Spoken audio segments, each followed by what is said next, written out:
today's the last day of the month of January. That's why you do see these kind of moves happening, right? Every January, your best trading month is going to be your best trading month is going to be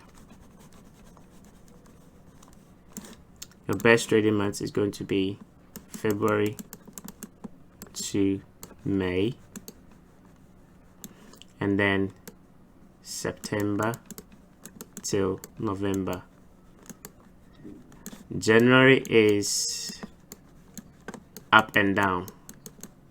Okay, January is up and down. Price for long term, price is trying to find a direction for the first quarter or for the first half of the year.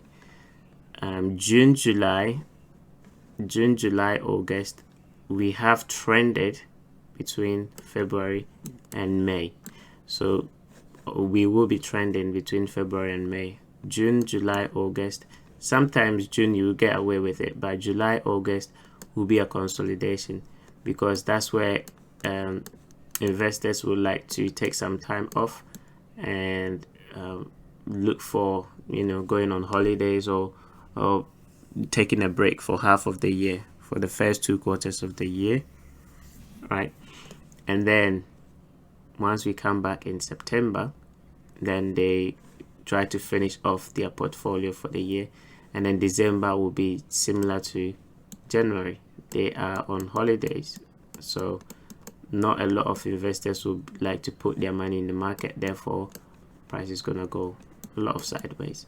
So if you felt like January has not been good to you, don't worry. February to May, that's where everything is going to be sweet, because you're gonna get a trending market, right?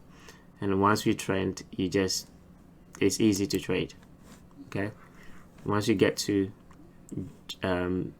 June, July, August, you cut down your risk, and then you do some scalping and day trades like that. And then September to November, you trend again.